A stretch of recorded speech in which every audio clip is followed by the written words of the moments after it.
Let's dive right in. Today in Portland, a police officer's comments defending a controversial shooting have sparked public outrage.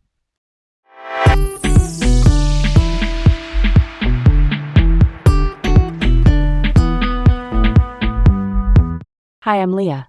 And I'm Garrett. Welcome to Laid Back Local, the news of the day with Leah and Garrett in Portland. All right, let's set the stage for this one. First up, a Portland Police Bureau officer is under review for defending the shooting of Renee Good, a Minnesota woman, by an ICE agent. Okay, so here's where we start. On January 9th, 2026, Renee Good, a 37-year-old poet and mother of three, was shot in Minnesota by an ICE agent. The officer's remarks were made the next day during an anti-ICE protest right here in Portland. This Portland officer, identified by his badge number, justified the shooting by saying criminals sometimes get shot by law enforcement. This case highlights the ongoing tensions between law enforcement and communities regarding the use of force. That's a solid point, right? Honestly, I totally disagree with the officer's justification. It just doesn't sit right with me. We need accountability in law enforcement. I mean, the public scrutiny here is justified, and the police bureau should definitely conduct a thorough review. Okay, let's move on. Next up, chaos in East Portland as unidentified armed men in tactical gear ambush a local resident in a case of mistaken identity. Here's something to get us started. On January 13, 2026, 3 men ambushed a man in East Portland, mistakenly identifying him as their target. They arrived in an unmarked SUV, which, by the way, didn't even have license plates. Can you believe that's even a thing? Anyway, this incident left the victims really frightened. Plus, the Department of Homeland Security hasn't confirmed if the men were federal agents or not.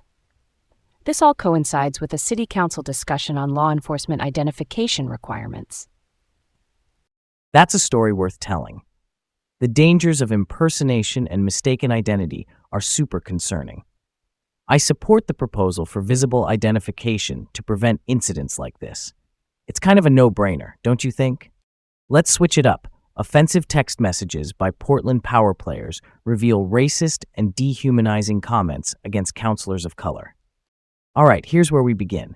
On January 7th, 2026, during the Portland City Council's presidential election, some pretty offensive texts were exchanged.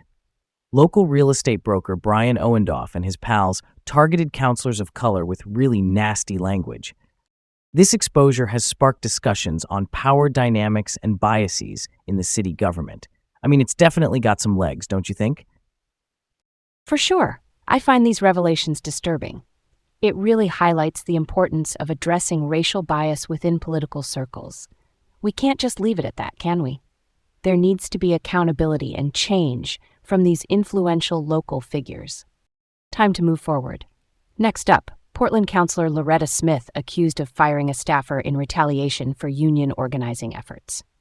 All right, on January 13, 2026, Adam Murray filed a complaint alleging anti-union retaliation by Councilor Loretta Smith.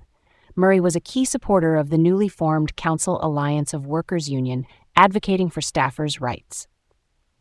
The complaint accuses Smith of creating a culture of fear in her office. That's close to the heart of it. We've got to keep a close eye on this one. Real talk. Supporting union efforts is crucial. The alleged retaliation is concerning, and fair treatment of staff in government offices is a must.